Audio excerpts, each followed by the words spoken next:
Di kesempatan kali ini, saya akan membahas sebuah alur film yang berjudul Wuxia, aka Dragon, yang dirilis tahun 2011. Film ini menceritakan tentang seorang tukang fotokopi, pembuat kertas yang hari-harinya ia jalani dengan damai. Dan dia juga dianggap sebagai orang biasa yang tidak pernah macam-macam oleh warga sekitar. Namun siapa sangka, ternyata bapak-bapak yang dengan sengaja terlihat lemah ini bukanlah orang sembarangan. Film ini berlatar belakang tahun 1917 di negara Cina. Di awal film, kita akan diperlihatkan dengan seorang pria bernama Liu Jinxi beserta istri dan kedua anaknya yang tengah makan bersama. Liu sendiri bekerja sebagai seorang pembuat kertas. Hari-harinya, kehidupan Li berjalan dengan normal. Kadang ia juga dibully dan diremehkan oleh para bandit yang ada di desanya. Seperti hari ini, saat Liu tengah memperbaiki kertas jendela seorang pemilik toko kelontong, tiba-tiba dua bandit datang dan memaksa si pemilik toko untuk memberikan semua uang yang ia punya. Namun karena pemilik toko itu menolak, akhirnya para bandit pun menganiaya si pemilik toko. Sementara Liu yang ketakutan hanya bisa pasrah dan bersembunyi di balik tembok. Namun saat melihat si pemilik toko dan istrinya akan dibunuh dengan kemampuan yang seadanya, akhirnya Liu mencoba menolong si pemilik toko. Dan entah bagaimana ceritanya, kedua bandit itu pun berakhir tewas tanpa perlawanan sedikit pun dari Liu.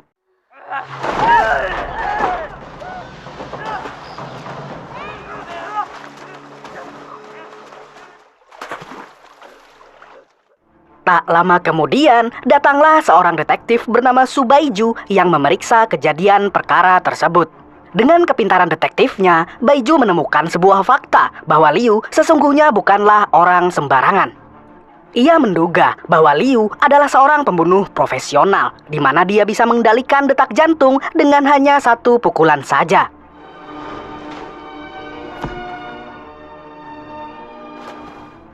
Akhirnya, Baiju pun mulai menginvestigasi TKP guna mengumpulkan informasi sosok Liu yang sebenarnya. Dan hasil dari investigasi tersebut membuktikan kesimpulannya jika Liu memang seorang master kungfu sekaligus pembunuh bayaran profesional. Sementara itu, Baiju sendiri sedang dalam kondisi yang sekarat. Karena di masa lalunya, ia pernah diracuni oleh seseorang yang punya dendam kepadanya.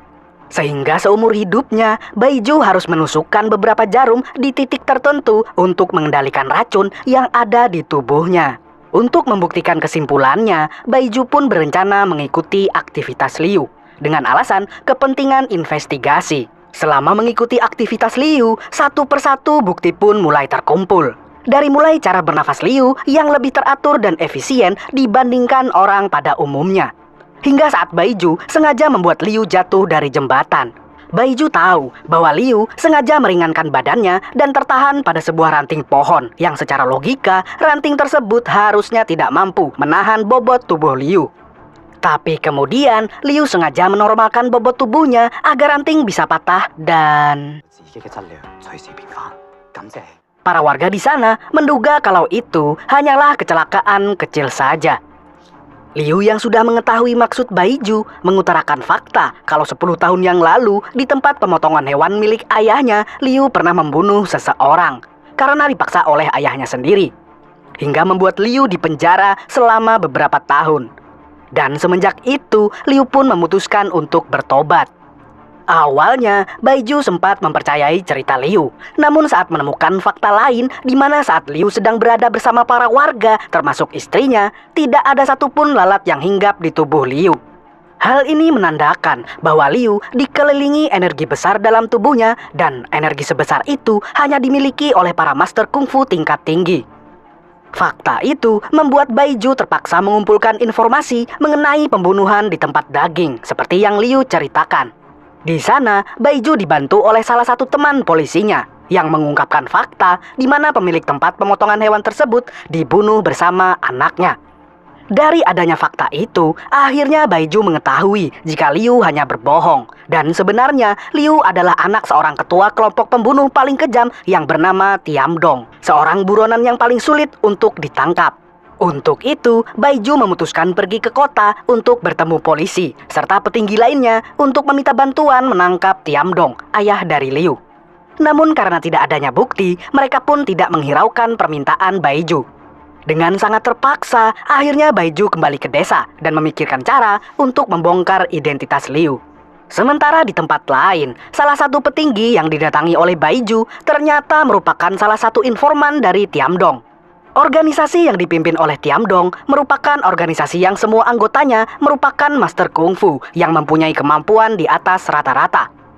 Tapi kemampuan mereka tak pernah bisa mengalahkan kemampuan Liu, anak dari ketua organisasi tersebut. Setelah mengetahui keberadaan anaknya, Tiamdong menyuruh anak buahnya untuk membawa Liu pulang. Singkat cerita, saat desa mengadakan sebuah perayaan, tiba-tiba kedua anak buah Tiamdong datang dan memaksa Liu untuk mengakui identitasnya. Namun saat Liu mengakui bahwa ia hanyalah orang biasa, si perempuan ini langsung membunuh salah satu warga yang ada di sana. Hingga tiba-tiba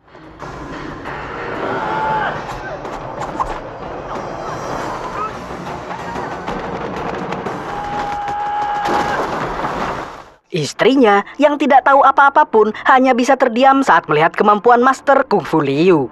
Untuk melindungi warga di sana, akhirnya Liu menggiring si perempuan untuk bertarung di sebuah kandang kerbau. Hingga terjadilah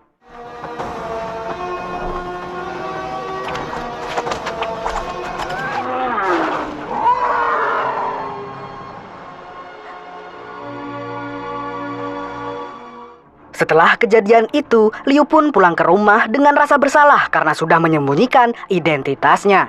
Kemudian ia pun menceritakan saat ia memutuskan untuk bertobat. Di mana dulunya, saat ia harus menghabisi seluruh anggota keluarga tukang daging, Liu melihat seorang anak dari pemilik tempat jagal tengah menangis ketakutan.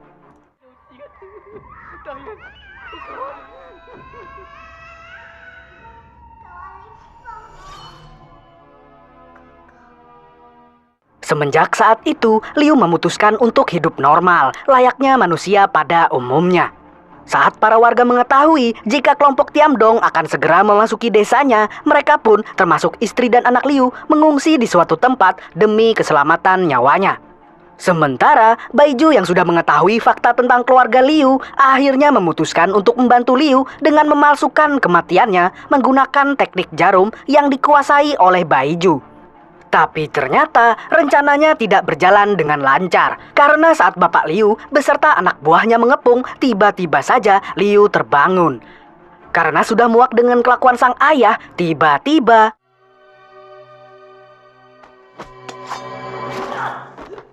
ia terpaksa melakukan itu, berharap sang ayah mau melepaskannya. Dan benar saja, sejak saat itu sang ayah langsung meninggalkan Liu dan menyatakan jika Liu sudah meninggal.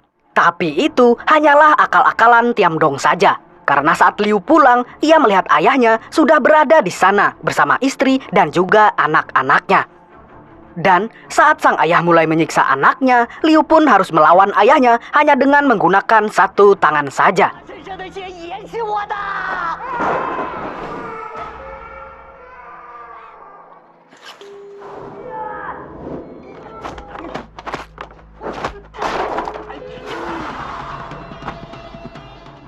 Sungguh mustahil bagi Liu untuk mengalahkan ayahnya, karena sang ayah mempunyai kekuatan tenaga dalam sehingga membuatnya kebal dengan benda tajam.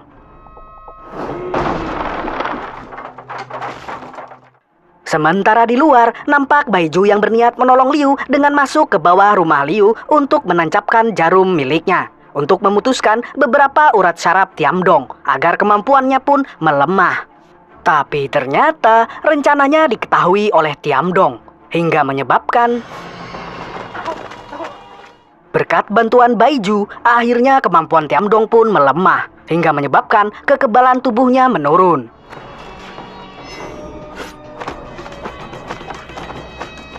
Saat Liu sudah mulai kewalahan melawan ayahnya, tiba-tiba di tengah derasnya hujan serta petir yang menyambar,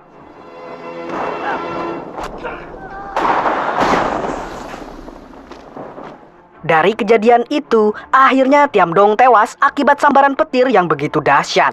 Sementara Baiju akhirnya meninggal dunia setelah terkena pukulan keras milik Tiamdong. Di akhir film, kita akan diperlihatkan Liu beserta keluarganya yang kembali hidup normal dan tentunya bahagia. Dan film pun tamat.